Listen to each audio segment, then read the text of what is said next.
Ce que je vis, je pense que je le vis parce que je n'ai pas d'autres associés.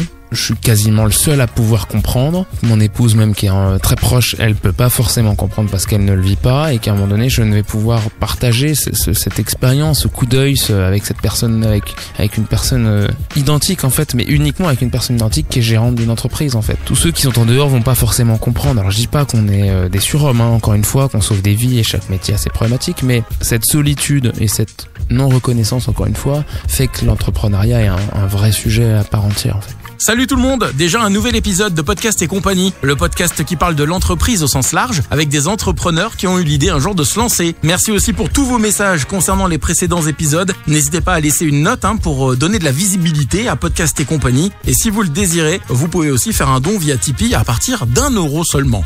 Mon invité aujourd'hui, c'est Arthur Deballon. Après des études en gestion et une expérience en communication, il a rejoint l'entreprise familiale AVS Communication en difficulté en 2010. Sous sa direction, l'entreprise a connu une croissance significative en passant de 800 000 € à plus de 3 millions d'euros de chiffre d'affaires avec 25 collaborateurs. Malgré les défis et notamment la crise du Covid, Arthur a pris des décisions difficiles pour préserver l'emploi. Il va nous en parler. En parallèle, passionné par les médias et la communication, il préside pendant plusieurs années le Cercle Com. Un entretien passionnant une nouvelle fois. Vous écoutez Podcast et compagnie, je suis Romain Maury, mon invité, Arthur Deballon. Bonjour Arthur. Bonjour Romain. Merci de me recevoir dans ces très très beaux locaux. En fait c'est un showroom. En fait c'est mieux qu'un showroom parce qu'un showroom c'est une pièce que tu n'ouvres pas ou que tu ouvres une fois dans l'année ou dans le mois à un client auquel tu as vraiment eu le temps et pensé d'ouvrir le showroom. Et là on s'est dit on va faire mieux.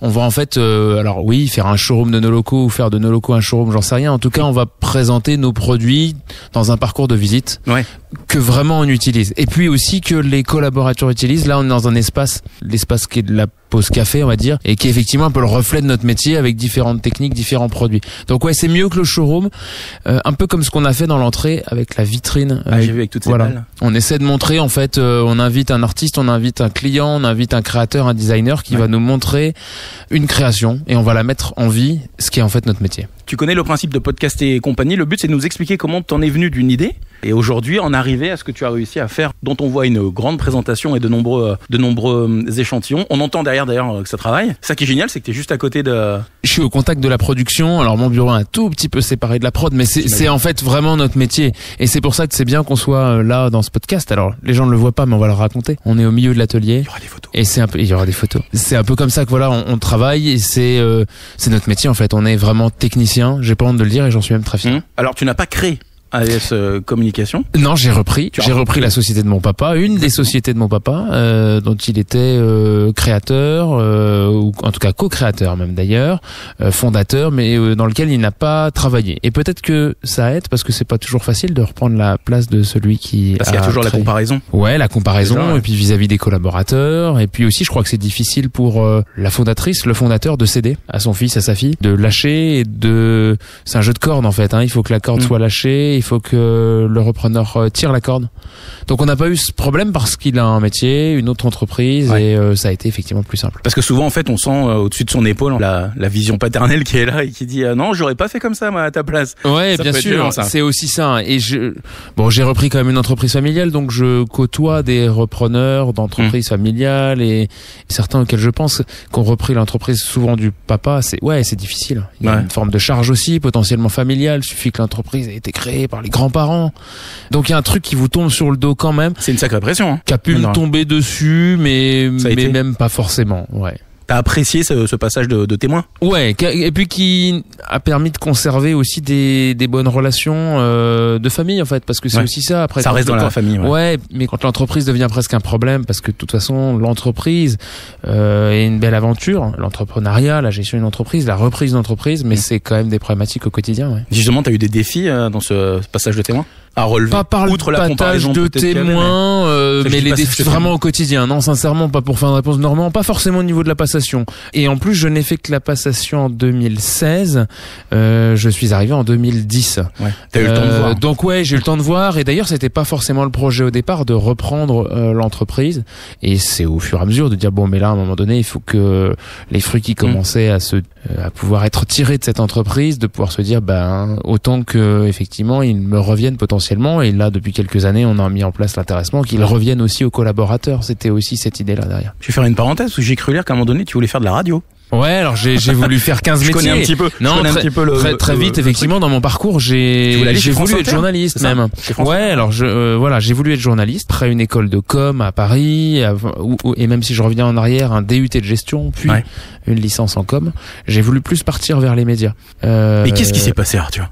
J'ai passé le concours du CELSA et que je n'ai pas eu. Voilà. Ah d'accord. Gros concours, l'anglais qui est pas. Non mais en même temps, ce type de questions. Mais en même temps, je suis comme ça. Non mais je leur ai dit et je suis plus un journaliste m'avait déjà posé la question. Enfin moi ça a fait partie de mes étapes aussi. Puis en fait un échec peut te construire. Mais exactement, peut te construire bien sûr. Donc j'ai pas eu ce concours, pas bon en anglais à l'époque, peut-être pas assez culture G. Bref, c'était pas le moment et je suis effectivement revenu sur Dijon et puis j'ai dit mais tiens mais cette entreprise on pourrait peut-être en faire quelque chose. Qui traversait une période un peu compliquée, donc ça a été le moment et je suis arrivé là. Et du coup, à partir de ce moment-là, quelle a été toi ta vision des choses, ta vision de l'entreprise? Est-ce que tu as définitivement changé des choses à partir du moment où toi t'es arrivé, ou est-ce que tu as essayé d'être dans une continuité et faire changer les choses progressivement pour pas bousculer un petit peu tout ce qui était établi? Non, j'ai quasiment tout changé, c'est clair. Ah oui. J'ai quasiment tout repris. Je crois qu'il doit y avoir 2-3 abonnements de lignes téléphoniques portables ou de choses comme ça qui n'ont pas changé, mais j'ai effectivement voulu mettre ma patte. Pas tant par un vœu d'existence absolue, mais aussi et surtout parce que à un moment donné, ça ne correspondait pas forcément à ce que je voyais de l'entreprise et du projet. Donc j'ai réinvesti, on s'est endetté, on a été vers de nouvelles machines, vers de nouvelles techniques. J'ai repris aussi des femmes et des hommes qui ne m'avaient pas choisi. Et ça, c'est aussi, c'est aussi un vrai sujet en fait, parce que clairement, on va en parler. Quand aujourd'hui tu recrutes, on en parlera sûrement.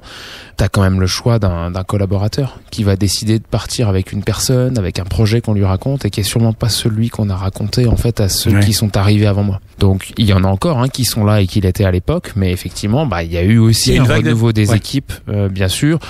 Pas forcément une vague parce que ça s'est fait un peu plus naturellement, mais il y a eu des départs. Non, mais il n'y a pas de tabou qu'aujourd'hui, en 13 ans après, il y a 80% de l'effectif qui a changé, avec des gens qui sont arrivés quasiment depuis mon arrivée, mais il y a eu effectivement beaucoup de changements.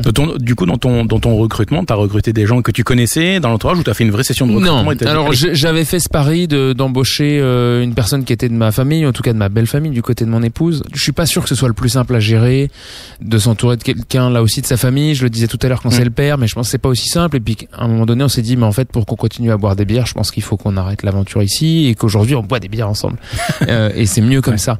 Non, ça a été plutôt donc à part cette aventure que j'ai eue avec un beau-frère, ça a été plutôt des recrutements assez classiques de gens compétents, expérimentés, en restant aussi ouverts sur ce qui se dit, sur les candidats qui passent au comptoir. Mais ça a été le cas des fournisseurs où on a fait beaucoup de belles aventures, développé beaucoup de nouveaux produits parce qu'à un moment donné, il y a quelqu'un qui frappe au comptoir et qui dit tiens, j'ai une idée encore mieux. Voilà, est-ce que vous voudriez vendre mon produit, est-ce que vous voudriez tel support d'impression, voilà. Et donc on se nourrit beaucoup. Je suis encore actuellement derrière la page contact d'AVS parce que on a des propositions diverses et variées et qu'en fait c'est ça qui fait la force, mais y compris des partenariats, y compris des interviews peut-être ce soir, voilà, mais c'est important de rester au contact vraiment fortement.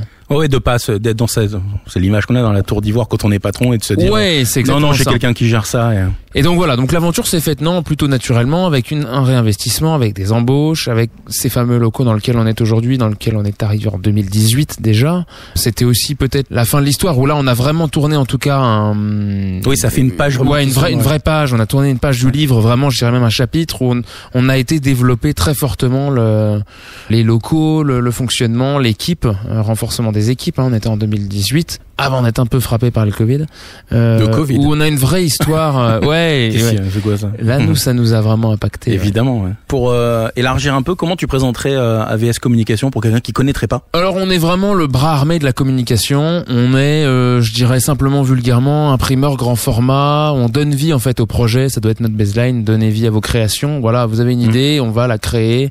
Une marque qui change de nom, un marquage d'une voiture. En fait, dès qu'on est pro, on va pouvoir nous donner une fabrication potentielle. Voilà, des plaques pour une maison de santé, pour un médecin, pour un club de foot, un covering de tramway, voilà, pour un réseau de bus, un réseau de mobilité comme à Dijon. Voilà, exactement. Donc on est en fait ce bras armé technique encore une fois, avec des femmes et des hommes qui sont des couturières, des imprimeurs, avec des machines, avec des techniques, avec des produits. C'est pour ça que je te pose la question, parce que dans la tête des gens, quand on parle de communication, les gens se disent ils impriment des flyers quoi. Ouais, et on n'imprime pas de flyers, on n'imprime pas d'impression de labeur, pas d'impression petit format, le grand format, le hors format, l'inédit, pense en des tout choses cas, à la commande. Ouais, exactement, encore récemment et qui est encore en place actuellement pour quelques mois encore, place du théâtre sur le grand théâtre avec des grandes bâches. On lui dit tiens, je veux tendre des bâches entre les poteaux.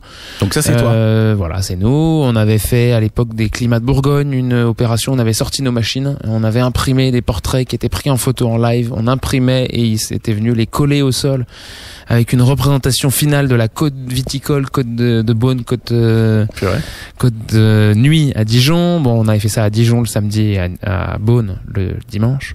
Voilà, donc des belles OP qui aussi nous ont fait connaître sur ce côté un peu inédit. Quand on m'a dit mais tu sortirais pas une machine, il y a un gars il prend une photo, c'est possible, tu l'imprimes et on va le coller direct. Et on l'a fait effectivement avec en plus c'est une sacrée des logistique. retombées, avec de la logistique, avec une équipe qui a vraiment envie. Voilà, c'est un peu ça aussi qui est nouveau. Une courbe des âges qui a un peu été réduite en fait aussi. J'ai un peu plus de jeunes, voilà, des gens qui ont envie, qui se donnent. Et puis répondre à l'urgence, c'est malheureusement notre métier. Je dis malheureusement parce que là c'est devenu un peu trop le cas où en permanence, où l'urgence devient la normalité. Ouais, en permanence, on est en train j'ai l'impression de sauver des vies et de greffer des cœurs, c'est ce que je dis souvent. Non, on est juste imprimeur grand format, mais c'est un peu ça notre métier. Et voilà, il faut changer la marque pour telle date. À partir de telle date, on n'a plus le droit de s'appeler machin, on doit s'appeler bidule. On a oublié de te commander le truc, mais bon, par contre, c'est impératif parce qu'il y a le secrétaire d'État, où il y a le maire, où il y a je ne sais quoi. Bon, donc tout le monde a sa problématique la plus problématique, mais tu lances un appel à des clients en leur disant mettez un peu plus de délai en fait. Ouais, mais je leur dis non, ce que je te dis là, je pense que personne le découvrira. C'est un vrai enjeu d'aujourd'hui. Les services com se sont réduits en termes de nombre de personnes, les agences aussi, où c'est un petit peu la vis aussi. Il y a plus de délai, il y a plus de règles, et puis je crois qu'on est tous le dimanche après en train de commander sur Amazon et on espère que ça arrivera le lundi, mais bon, ça n'arrive que le mardi. Bon, bah parfois ça marche, mais pas pour un lifting complet d'un magasin, pas pour voilà. Aujourd'hui, quand on demande 15 jours de délai pour un truc, presque c'est non mais attendez, vous pouvez pas serrer un petit peu quoi. On est quand même gros clients. C'est pour ça que tu fais visiter souvent en fait l'endroit pour que les gens se rendent compte. Ouais, alors mais je pense que on est tous clients un jour ou l'autre et que quand on est client, on l'oublie un petit peu et je pense involontairement, je blâme personne. Encore une fois, c'est public, privé, asso, copain médecin qui s'installe, tout c'est j'ai oublié ma plaque, mais sans ma plaque, je peux pas ouvrir quoi. Le délai est un vrai enjeu. Parce que tout ne passe pas tout le temps non plus. On peut pas tout faire. On va devoir réduire la qualité, le format, le support. À un moment donné, on sait pas faire pas cher, vite, proprement, avec toutes les étapes de qualité, avec un beau repérage à 400 km d'ici.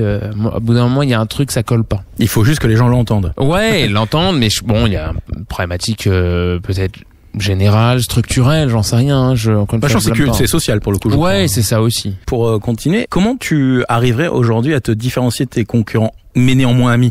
Je dirais pas que vous irez boire des bières tous ensemble, mais en tout cas vous connaissez. Pas tous. Non mais vous connaissez et peut-être que des fois vous renvoyez des ascenseurs ou des clients parce que vous êtes surchargé, etc. On n'a pas une extraordinaire et grande relation. J'en ai cette question. Pour le marché, c'est peut-être. Non, mais et après tout, c'est peut-être pas si mal pour le marché, pour les lois du marché. Ouais.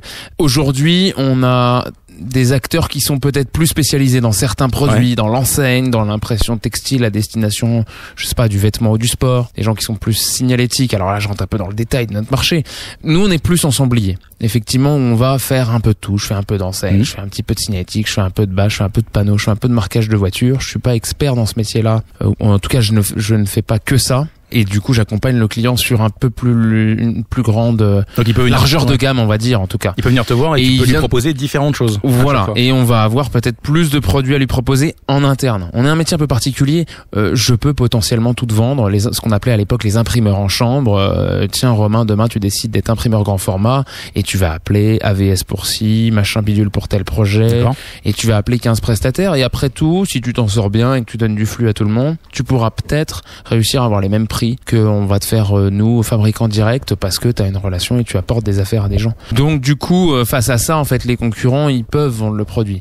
La réalité, c'est que moi, je donne du travail à des femmes et des hommes, à des machines, et je le fais chez moi, et ce que je ne fais pas, je le dis. Voilà, Romain, tu me demandes tel produit, je ne sais pas le faire, je serais ravi de te le vendre si tu le souhaites vraiment, mais je ne le fais pas, et je serais ravi de te donner le contact d'un imprimeur petit format, parce que c'est ce métier-là, d'un gars qui fait des goodies, et je partage beaucoup de contacts, avec sans apport d'affaires, sans tout ça, avec l'espérance modeste que cette personne-là un jour, parce qu'elle me connaît généralement, je préconise le Small Business Act, qu'elle nous redonne du business. Voilà. On va faire une parenthèse justement où tu parles de réseau de communication, et là tu me vois arriver, le Cercle Com, on va en parler un petit peu, parce que le Cercle Com est quelque chose qui existe maintenant depuis des années, qui aide beaucoup d'entrepreneurs. Oui. C'est quoi ta vision, toi, du Cercle Com? Alors ma vision du Cercle Com, je suis presque à la fin de l'histoire, donc faudra que tu reposes la question au futur ou à la future. Je sais, mais c'est pour ça que je la pose maintenant. Ouais, moi j'ai repris donc cet asso qui a été créé par Fabrice Roy en 2011, regroupement des communicants en Bourgogne-Franche-Comté, ça nous rajeunit pas en tout cas. Ouais.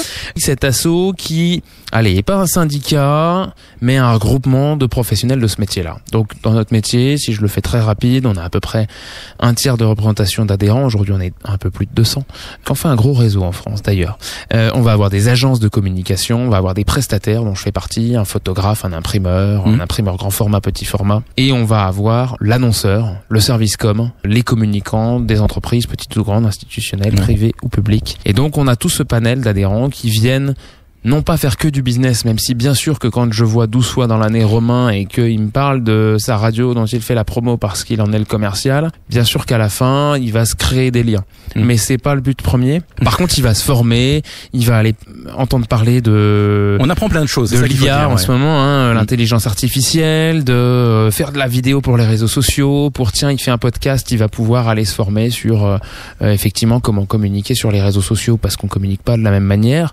On forme pas, ce que je dis souvent, ni des retraités, ni des gens qui sont à la maternelle, on forme des pros. Donc c'est quand même un contenu qui est plus quali, on va un peu plus loin que juste faire la formation lambda qu'on peut trouver sur YouTube, avec des trucs, avec des astuces, avec des visites d'entreprise, on a beaucoup d'échanges en fait, c'est un lieu d'échange et on a beaucoup d'indépendants dans ce métier-là, de gens qui bossent seuls ou quasiment seuls et qui est leur petit bol d'air une fois par mois pour aller rencontrer leurs pairs, leurs clients aussi, qu'ils le deviennent ou qu'ils le sont, parce que Dijon, la Bourgogne-Franche-Comté est quand même un village. Et on est presque un syndicat aussi, puisque là on vient de signer avec un autre réseau de com, l'UCC Grand Sud, et avec d'autres syndicats, je dis syndicats, tu vois comme quoi, d'autres réseaux de communicants, et on a presque une action syndicale où effectivement on vient agir. Donc là on vient agir pour la médiation autour des appels d'offres, voilà, pour essayer de faire en sorte que les appels d'offres des entreprises soient plus justes, où on ne demande pas à une agence de faire 15 000 projets sans même qu'elle soit rémunérée un centime. Voilà, ce qu'on ne demande pas à un archi, on essaie de faire en sorte qu'on ne le demande pas à nous, parce que c'est aussi ça notre métier. Donc on essaie de protéger, nos métiers, nos fonctionnements, nos techniques, pas dans un but corporatiste, parce qu'encore une fois, quand une agence, elle va être un petit peu rémunérée, elle va encore mieux travailler la réponse, et à la fin, c'est le client qui va s'en sortir mieux, et on va aussi faire en sorte de pérenniser l'emploi, parce qu'on est quand même sur un métier qui est pas la com des années 90, qui a bien souffert. Ouais, ça a bien changé depuis, ouais. Pour en revenir à AVS Communication, pendant que tu te sers un petit verre d'eau, et tu as bien raison. C'est quoi tes perspectives et tes objectifs pour les prochains mois, en sachant que, et alors là je précise bien ma pensée, ce podcast est enregistré, on va le dire, nous sommes le 25 septembre, donc s'il se passe des choses là, si tu annonces des choses qui vont se passer, après le problème c'est qu'on va être obligé de se dire il a annoncé, ça s'est pas passé. Si ça s'est pas passé. C'est difficile de se projeter parce qu'on est dans un métier qui effectivement a bien évolué. On a éludé et évoqué quelques instants le Covid, qui nous est tombé dessus effectivement. Ça peut arriver encore à nouveau, on sait pas. La guerre en Ukraine a eu presque moins d'impact pour nous. Bon, mis à part comme tout le monde l'augmentation de quelques prix et autres. Mais encore. Par l'inflation qui a touché plus les salariés, et là où il y a eu un vrai sujet et qu'à un moment donné je pouvais pas rester sans rien faire vis-à-vis des collaborateurs. Du coup, on avait fait une augmentation, on est en réflexion, j'en parlais avec le CSE il y a quelques jours, notre instance représentative des collaborateurs, de dire est-ce qu'on refait quelque chose, leur poser la question pour qu'on essaie de construire. Moi je suis pas insensible à ce qui se passe, je vais aussi faire mes courses, je vois bien que les prix sont honteusement élevés et qu'à un moment donné il faut peut-être faire quelque chose. Maintenant je suis aussi une entreprise, est-ce que faire une boucle inflationniste où tout le monde augmente et ça augmente, c'est peut-être pas la solution, mais à un moment donné il faut faire quelque chose. Alors on a mis en place l'intéressement quand même l'année dernière, dans quelques jours, en septembre, donc vont être annoncés. Donc ça aura été annoncé, mais des chiffres plutôt bons et donc une belle prime pour les collaborateurs, mais une prime c'est pas une augmentation durable des salaires. Et ça j'en suis conscient aussi. Ouais. Il y a un sujet aussi qui est lié à de la performance et en même temps si on avait été impacté comme on l'a été par le Covid, il y aurait eu une prime beaucoup plus faible. Bon voilà, ils ont peut-être pas trinqué à cause de ça. Donc en tout cas des projets c'est difficile à dire. On a des prochaines machines qui arrivent, qui seront donc sûrement arrivées en fin d'année 23. On va découper au laser, autre technique, voilà. Parce que là tu découpes comment actuellement? Aujourd'hui on n'a pas de découpe laser, on va découper par fraisage. Donc c'est une fraise, c'est une fraise de perceuse comme on peut avoir, sauf qu'elle est pilotée par une machine à commande numérique, une CN. Donc on va découper au laser, on va avoir plieuse aluminium et acier pour pouvoir effectivement être encore un peu plus indépendant sur la fabrication des totems, des ossatures en acier, qui est le gros de notre métier sur les enseignes. Donc ça va être surtout une arrivée de machine. Sur les embauches, je vais être effectivement un peu plus attentif parce que là le 25 septembre, on n'a pas des très très bons indicateurs économiques prochains et qu'effectivement, moi j'ai été échaudé par le Covid, j'ai été un des seuls à le dire ouvertement, mais à faire des licenciements et que c'était pas le plus grand succès que je puisse m'être mis à mon crédit. Donc on va être un peu plus attentif sur ce qui va se passer prochainement parce que voilà, les taux augmentent d'intérêt, les projets immobiliers diminuent. Je pense que le second œuvre va être un peu plus impacté dans quelques temps et qu'au bout d'un moment, la chaîne globale sera impactée et qu'à un moment donné, il faut effectivement protéger l'emploi. Je l'ai fait et l'une des fiertés, c'est Catherine qui était à l'accueil chez nous et qui a été réembauchée après avoir été licenciée pendant le Covid. Elle m'a très bien reçu. Bon, je tiens à le dire. C'est parfait. Ouais, on aime super. beaucoup Catherine. Et voilà, donc il y a dans ces échecs, il y a quand même une forme de succès quand on peut réembaucher, mais voilà, et l'entreprise avait rebougé aussi, on pouvait pas reproposer forcément les mêmes postes aux personnes qui sont parties. Il y a aussi des gens qui sont partis et qui sont partis faire autre chose et qu'on n'a pas forcément rappelé.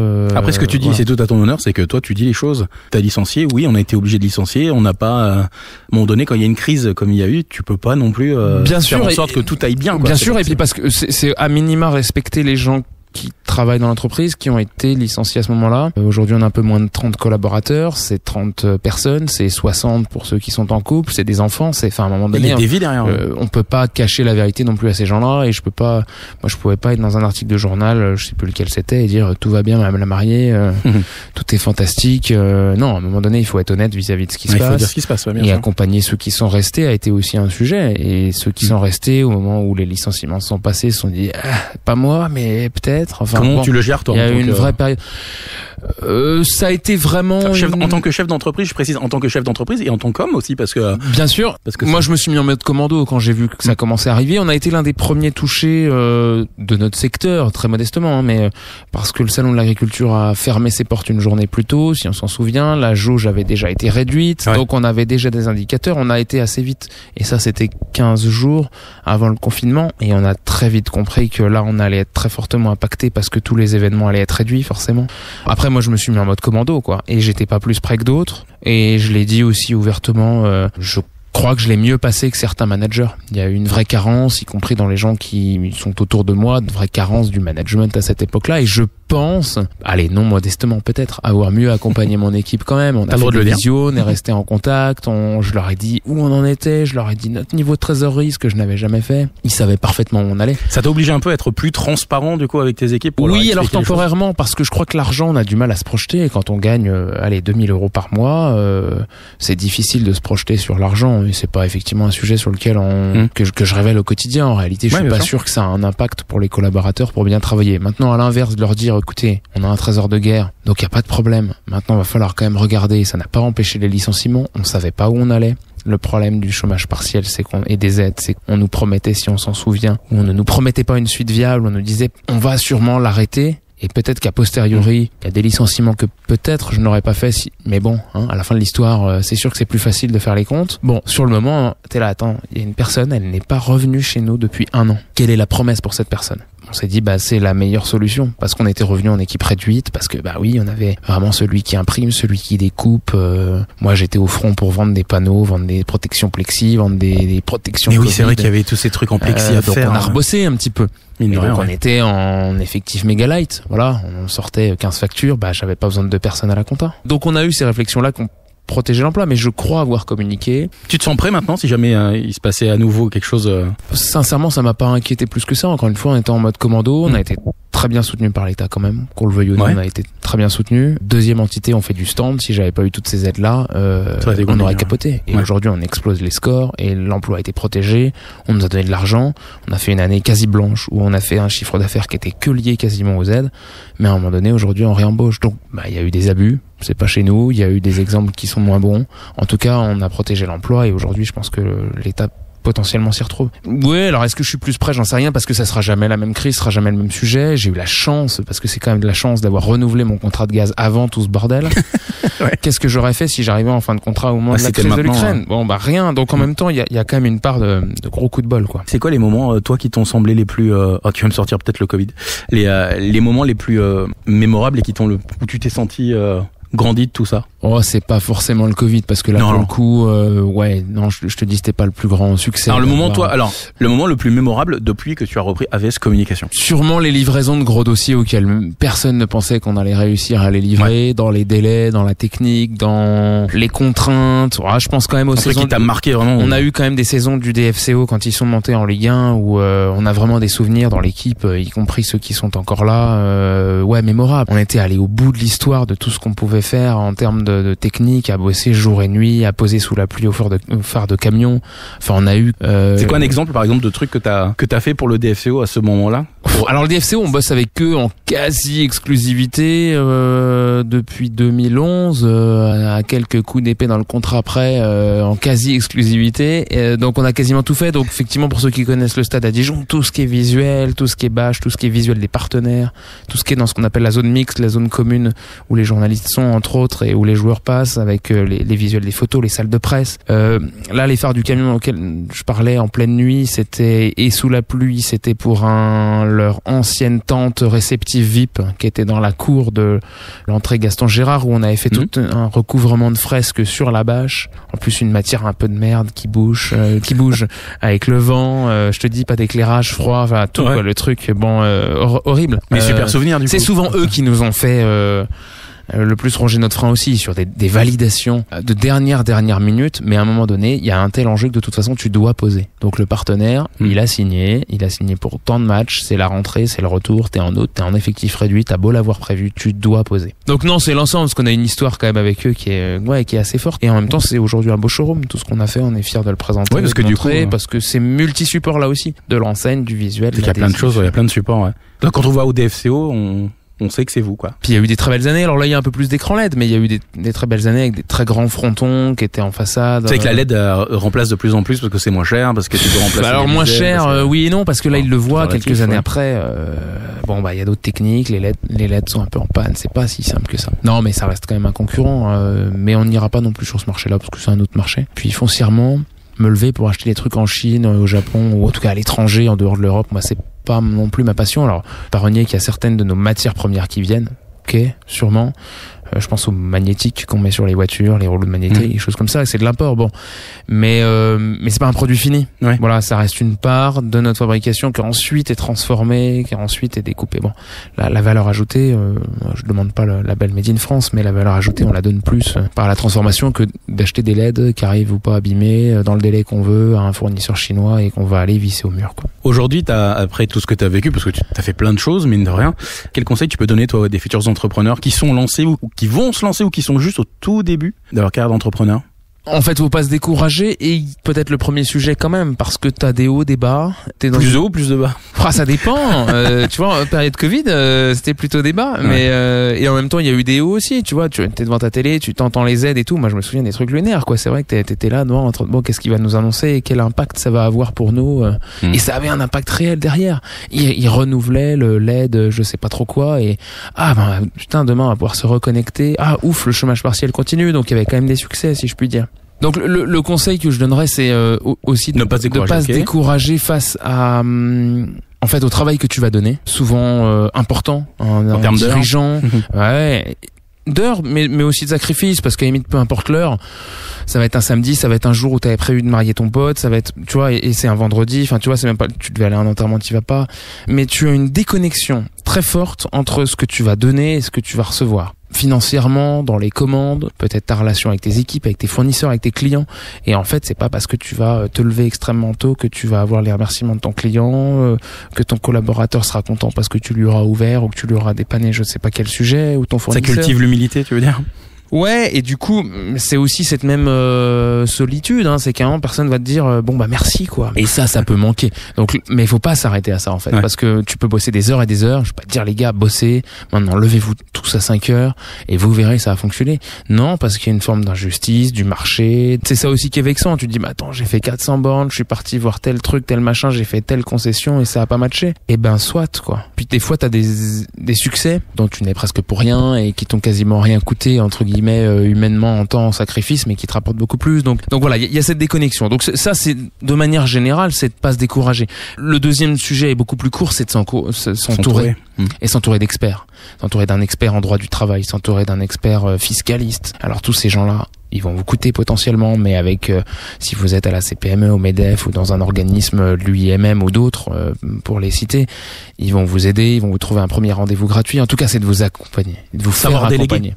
Ouais, mais ça, à la limite, ça t'empêche pas de développer, ça va pas te décourager au départ. Non, oui, ce que je veux dire, c'est que savoir déléguer, c'est important parce que beaucoup se disent, par exemple, pense aux gens qui se lancent, je vais gérer les réseaux sociaux tel jour, ensuite je vais aller démarcher des clients, ensuite je vais m'occuper de mon site internet, ensuite je vais produire ce que je sais faire. Bien sûr. Et à un moment donné, tu peux plus tout gérer de fond. Mais c'est surtout que l'expertise peut te planter. Une mauvaise rupture d'un contrat, même d'un contrat, tu es très content, tu fais ton premier embauche qui est un contrat d'apprentissage. Si ça se passe pas bien pour une raison X ou Y et que tu ne boucles pas bien la fin de ce contrat parce que tu n'as pas appelé d'expert, à un moment donné, tu peux te retrouver avec des sommes énormes, avec des problèmes énormes, avec un mal de bite du coup énorme.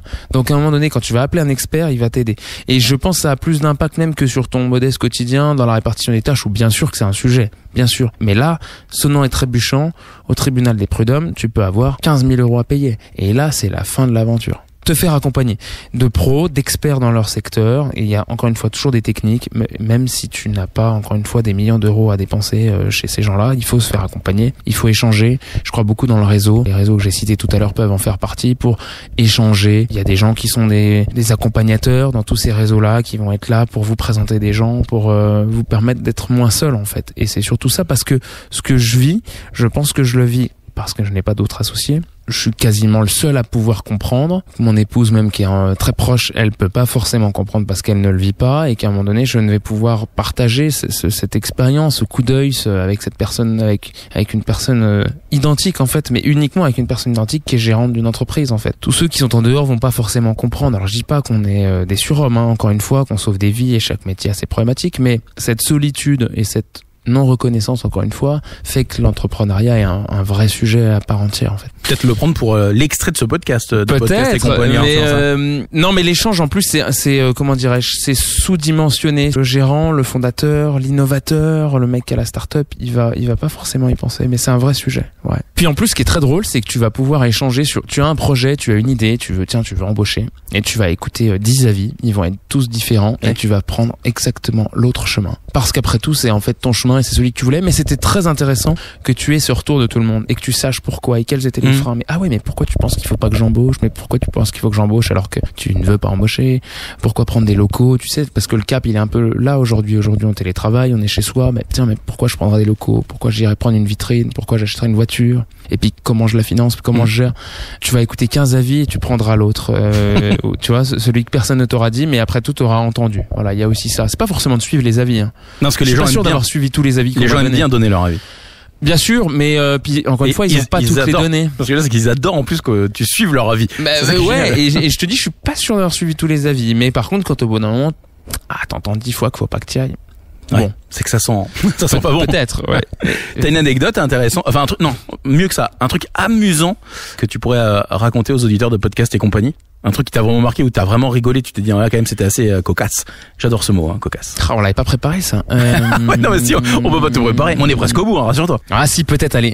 2017, juillet 2017. Je suis à Paris avec l'agent immobilier qui me vend les locaux dans lesquels on est actuellement. Nous arrivons à l'étude notariale. On s'installe autour de la table, donc il y a la notaire parisienne. Un petit café. Voilà. Des petites langues de chat, tout ce qu'il faut. Elle est avec son clerc de notaire. Donc nous sommes pour l'instant 4 autour de la table. Et puis la vendeuse, la représentante de l'entreprise. J'ai racheté un groupe équipementier automobile qui se séparait du site de Dijon après avoir licencié. Parce qu'avant c'était quoi du coup ici? C'était un groupe automobile qui fabriquait des clés de la Renault Scénic, je crois. 200 salariés, un bâtiment assez bas de plafond, une vraie petite usine avec un cheminement vraiment type usine. Beaucoup de locaux sociaux, de toilettes vestiaires, parce que il y avait beaucoup de salariés, beaucoup de bureaux. Un vieux truc des années 70. Et puis ils ont délocalisé. Et donc je me retrouve chez le notaire.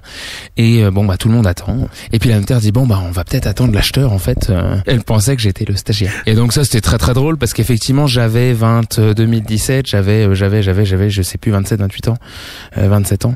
Elle attendait l'acheteur parce qu'a priori pour acheter un bâtiment fort de cette taille-là avec ce vendeur-là, il faut être majeur. Donc ça j'avoue on avait bien rigolé. Alors elle était vraiment pas bien du tout parce que là pour le coup t'as négocié du coup? Je m'en foutais. Alors on n'a pas pu négocier parce que franchement tu vois on a juste joué la signature. D'ailleurs si j'avais franchement su j'ai perdu une journée ce jour-là. Mais voilà donc non ça fait partie des trucs drôles tu vois. J'avais mis une veste ce jour-là. T'as le droit de me poser une question sur n'importe quel sujet, je suis obligé d'y répondre et de façon honnête. Purée. T'as vu un peu? Et c'est toi qui l'inaugure Arthur. Purée. Vas-y mollo sur la question quand même. Non, écoute, je t'ai pas posé la question, j'aurais pu te la poser, j'aurais pu te la poser après là, je suis en train de me dire, j'ai une question. Mais pourquoi t'as voulu m'interviewer? Parce que je précise que ce podcast n'est pas sponsorisé, que tu m'as appelé et que, comme beaucoup de rencontres que je disais tout à l'heure, de partenariats, de gens qui m'ont dit, tiens, je voudrais un stickers, parce que c'est aussi ça chez nous, tiens, je voudrais un stickers gratuit pour mon asso, pour le 4L Trophy, et j'ai eu de très belles rencontres, dont un copain qui est vraiment devenu un proche, qui est arrivé par cette petite porte, qui m'a demandé des stickers pour son association de badminton. Et puis j'ai dit allez, il m'a l'air sympa, on va le faire. Et puis on s'est vraiment rapproché. Il a joué le jeu comme on le pense de base. Il m'a renvoyé l'appareil dans plusieurs de ses entreprises et aujourd'hui en plus. Et j'allais dire, je le mets même pas sur le même plan. On est vraiment devenus amis. Voilà. Donc non, c'était tiens, mais pourquoi moi alors, Romain? Pourquoi tu m'as appelé moi? J'ai commencé vraiment par un cercle vraiment proche en fait, de gens que je connaissais, pas forcément que je connaissais bien, mais que je connaissais, ou que j'avais déjà croisé, etc. Des gens inspirants. Ce qui est important, c'est d'essayer ce podcast de Podcast et compagnie, c'est d'essayer de montrer différents profils et différents types de personnes qui ont des entreprises, soit grosses, soit moyennes, soit petites, soit qui sont en micro-entreprise. Et le but, c'est un peu d'avoir tout le monde. Et puis, t'es connu comme le loup blanc, surtout. Je sais pas. Donc, potentiellement, je vais avoir 1 milliard d'écoutes. Je me sers de toi. Hein, on espère. On attaque la dernière ligne droite avec les choses. Je le dis, je suis transparent sur ce podcast. Je pose toujours la question avant. C'est la dernière question. C'est ta chanson préférée. T'as eu le temps de mûrir l'idée. Donc, avant d'arriver à cette dernière question, pour que les gens te connaissent un petit peu mieux, quelques questions qui sont somme toute assez sympas. Mais comme t'as déjà écouté les précédents podcasts, tu sais de quoi il s'agit. Quelle est la couleur préférée d'Arthur de Ballon? Couleur préférée, je sais pas si elle est préférée, mais c'est le noir d'AVS. C'est vrai que tout est noir à l'extérieur. Ça fait pas trop chaud l'été? Écoute, j'ai réfléchi pour faire peindre via une entreprise dédiée dont on a vu faire peindre le toit en noir, en blanc, pardon, pour a priori l'été. Et ai-je compris, mais en fait pas vraiment pour l'hiver aussi. Bon, a priori c'est mieux aussi pour l'hiver. Non, c'était vraiment coûteux et c'est un vrai sujet parce que je suis aussi dans cette démarche volontariste en tout cas, pas de greenwashing, mais de tenter d'avoir des actions. Donc je suis pas sûr que ça ait un impact pour nous ce bardage noir. J'ai voulu un peu un bâtiment signature, hein, si je puis dire. Je l'ai découvert en fait quand l'agent immobilier me l'a présenté. En fait, on est au coin de la rue, de là où on était avant. Je passais tous les matins devant et ce bâtiment-là, j'avais même pas vu qu'il était en vente puisqu'en fait, il y avait pas de panneau non plus. Effectivement, ça transpirait pas la suractivité les derniers mois parce qu'ils étaient en phase de licenciement et qu'il ne restait que les délégués syndicaux qui étaient là parce qu'il y a une procédure qui est plus longue et qu'ils étaient dans l'entreprise. Et ce bâtiment, je me suis dit ok, ça va être super, mais il faut qu'on lui donne vraiment un truc quoi. Et on a travaillé avec une agence parce que pour le coup, c'est difficile de le faire pour soi. Donc j'ai travaillé avec une agence qui pour le coup nous a proposé cette signature un peu extérieure. Tu vois, t'as délégué. On se rend compte. Ouais, bien sûr. Pour nous, c'est difficile de faire pour nous. Moi, pour les clients, j'ai pas de problème. Pour moi, c'est plus. Et puis surtout, tu me dis si je me trompe, mais quand tu bosses dans une agence de communication, t'es un peu obligé d'avoir un truc super beau. J'ai ce retour qui est très drôle quand je vais chercher des clients parisiens. J'aime pas le dire, mais bon, voilà, nos clients nationaux sont malheureusement à Paris. Donc mes clients nationaux, quand je les prends à la gare, arrivés au train, qu'ils viennent effectivement ici, ils sont impressionnés. Tant l'extérieur, mais aussi l'intérieur. Et en fait, c'est pas juste un bardage noir. C'est qu'il y a aussi tout ce qui se passe derrière et qu'on doit être dans une cohérence forte. À un moment donné, tu peux pas mettre un bâtiment magnifique et payer tous tes gens au SMIC et que à un moment donné, à l'intérieur, ça soit pas joli ou que ça soit bien fait ou que ça soit convenable. Voilà. Et donc, c'est l'ensemble. Et je crois que c'est en cohérence global. Voilà, c'est pas juste c'est chouette. Un mètre linéaire de bardage, parce que pour le coup, ça serait un peu faux. C'est quoi ton plat préféré? Des plats simples. Je suis gourmet, mais sur des plats simples. Moi, tu m'emmènes gourmet, pas mais gourmand. Ouais, mais tu vois, tu m'emmènes pas sur un truc 5 plats, 7 plats pendant 3 heures. Ou 4, hein. 4 heures. Ou 4, pardon. Mais sûrement la framboisine de ma belle-mère. Ouais, la mère de mon épouse. Tu vois, si je dois le dire quand même. Voilà. Ouais, non, mais c'est voilà. Donc des fois, je lui passe des commandes en disant bon là, il me faudra une framboisine en échange de je sais pas quoi. Voilà. Ton film préféré? Je sais pas si mes références cinématographico-artistiques, voilà, mais moi, Les Visiteurs, quoi, forcément, tu vois. Mais bon, c'est de mon âge aussi. Le 1, le 2 ou le 3? Bon, le 1, le vrai, quoi. On est d'accord, hein. Le vrai. Hein. Ouais, le 3, c'est une... J'étais petit, c'était génial. Non, c'était génial. Les Visiteurs à New York, tu l'as vu? Je crois que je suis tombé dessus sans le vouloir et donc du coup tout le monde sait que je suis fan, donc du coup me dit tiens faut que tu regardes et ouais c'était très difficile, je crois que j'ai tenu à peu près 1 minute. Okay. Non par contre ouais c'est un beau film Les Visiteurs. Hein. Ouais le 1 ouais. Tourné là où j'habitais dans le sud-ouest avant. C'est quoi ton chiffre préféré? Est-ce que t'as un chiffre préféré? Je crois que c'est la fesse qui dit votre couleur le noir, votre chiffre le 0, votre pierre le marbre, ami pas d'amis. Tu me dis s'il y a pas de chiffre, il y a pas de chiffre. Hein, non il y a pas de chiffre. Non je suis pas attaché aux chiffres. Tu crois? Tu vois d'ailleurs en plus au quotidien. C'est pas ma grande passion le chiffre, tu vois, alors que c'est mon métier, alors que je suis en plus à la majorité du temps à faire les devis, à être au contact du client et à parler d'argent, tu vois, c'est pas ma grande passion quoi. Tu as une odeur préférée? Alors j'ai un gros problème, c'est que j'ai un nez surdéveloppé. Donc j'ai mis un petit peu de parfum. Tu l'as senti ou pas? Donc je déteste le chèvre pour son odeur, entre autres. Je sens la chèvre. Non mais c'est assez drôle parce que moi je suis un psychopathe sur les odeurs quoi. Je sais te dire si t'as changé de parfum quoi. Donc on me prend pour un fou quoi. Donc du coup on m'a dit qu'il fallait pas trop que je le dise. Donc je le dis rarement. Bah là c'est dit. Donc t'as pas une odeur préférée, un truc qui te... Moi personnellement, non. J'adore quand le goudron est chaud et qu'il pleut, tu vois. L'odeur, cette odeur là, c'est marrant ça, ouais d'accord. Ou l'odeur de la pelouse fraîchement tondue. Ouais non mais par contre c'est un vrai sujet. C'est que moi tout ce qui est tout ce qui est odeur est un vrai sujet. Donc c'est un sens qui est surdéveloppé ouais. Je sais pas beaucoup de gens le savent ça ou pas? Je sais pas si ça me sert. Écoute, tu me balances un truc comme ça dans Podcast et compagnie, genre ma famille proche, ouais putain, mais j'aurais peut-être dû faire une dépêche AFP avant quand même. Après on fera un débrief, si tu me dis il y a des trucs à couper, je coupe hein, y a pas de Non. Ton jour de la semaine préféré? Chef d'entreprise que je l'avais entendu dans un dernier podcast et je m'en suis pas écoute, c'est pas lundi, pourtant on est lundi et que je passe un beau moment. Non, c'est sûrement le samedi où j'ai cette phase mais tiens, je suis un des dommages collatéraux du Covid en fait, où je t'aurais peut-être dit avant, ouais c'est le lundi, je suis au taquet et tout.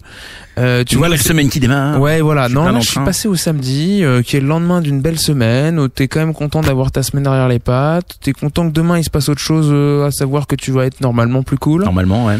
Ouais j'aime bien le samedi, tu fais des choses, les boutiques sont quand même ouvertes, même si à la cité. Tu fais la grasse mat? Bah non parce que j'ai 2 filles. Bienvenue au club. Moins. Non écoute, même si je suis pas le premier levé le week-end, mais non moins, et je suis un lève tôt la semaine, mais je serais plutôt un lève tard le week-end. Après un bon 8 heures.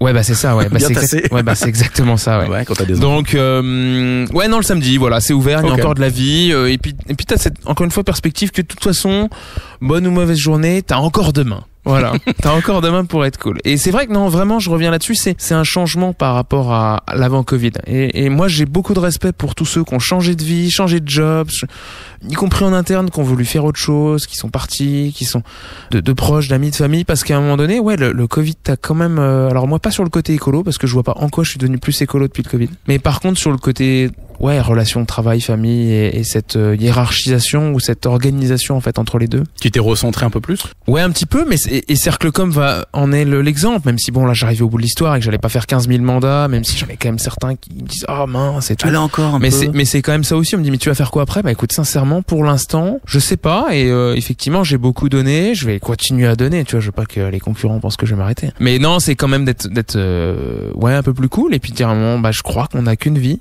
Je suis quasi sûr qu'on a qu'une vie.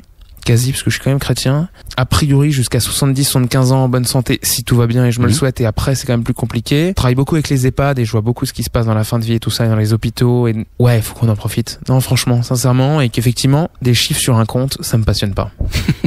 Alors, du coup, j'allais te demander ta citation préférée, mais c'est peut-être ça, on a qu'une vie. Ouais, après, j'aime bien, c'était avec Cercle.com, on demandait la citation préférée. Je sais plus si on le demande encore. Never change a winning team. Vous apprécierez mon anglais, hein. Ne change pas une équipe qui gagne. C'est aussi un peu ça l'idée, c'est que, à un moment donné, ça roule, c'est cool, on va pas réinventer le truc et si ça fonctionne, pourquoi changer des trucs? Ouais, c'est ça. Et puis à un moment, bon, voilà, encore une fois, et ça c'était même avant Covid, dire lâchons un peu, quoi, parce qu'après tout, ça fonctionne. Oui, ça pourrait être encore mieux, mais c'est le cas peut-être d'AVS. Je pourrais encore en faire une machine de guerre, mais en fait, j'en ai pas complètement envie. Et ça fonctionne, on continue, quoi. Elle est là, la question. Ouais, tu me l'as posé vraiment juste avant qu'on débute, et ça, c'est pas sympa. Ta chanson préférée, Arthur de Ballon. Oh là là. Mais je crois que j'ai toujours pas choisi. Non, écoute. Tu m'as sorti un titre tout à l'heure. J'ai dit ça, si on fait ça, c'est bien. les gens me connaissent pas, mais certains me connaissent. Non, j'aime bien La lambada. Non, j'aime bien l'humour noir, j'aime bien rigoler. Donc ouais, une bonne chanson paillarde, ça me fait bien rire. Donc je sais pas laquelle. Hein. Le problème, Arthur, je te le dis très honnêtement, c'est qu'il faut que je mette un petit extrait. Alors je sais pas trop laquelle je vais mettre. Alors après, pour t'aider, écoute, on est parti en Irlande avec mes parents quand j'étais gamin, et je sais pas pourquoi ils ont mis la cassette de Sardou. Ouais, la cassette dans la Fiat Ulysse, tu vois. Donc déjà, c'était quand même du gros niveau. J'ai l'impression qu'on est vieux quand on parle comme ça. Ouais, qu'on n'est pas vieux. Ouais. Et donc on a fait l'Irlande. Bon bah il pleuvait et. Ouais, mais l'Irlande. Et on a écouté Michel Sardou, les lacs du Connemara et tout, quoi. On n'est pas du tout sur une chanson paillarde. Donc c'est pas une chanson paillarde, mais si t'en veux vraiment une à diffuser, celle-là quand même elle est drôle. Alors je sais pas, voilà. Je mettrai un petit extrait. Comme ça, on mettra les lacs du Connemara dans la tête de tous les gens qui écouteront Podcast et compagnie, et ils se rappelleront que c'est Arthur de Ballon d'AVS Communication qui leur a soufflé l'air. Ouais, ok. C'est pas sympa. Non, c'est pas sympa, non. Mais ça sera une belle chanson pour terminer ce podcast. Merci Arthur de nous avoir reçus. Et pourquoi je dis toujours nous? J'ai remarqué, je dis toujours nous alors que en plus c'est moi qui te reçois, t'es quand même chez moi là. Mais oui. Mais bien sûr.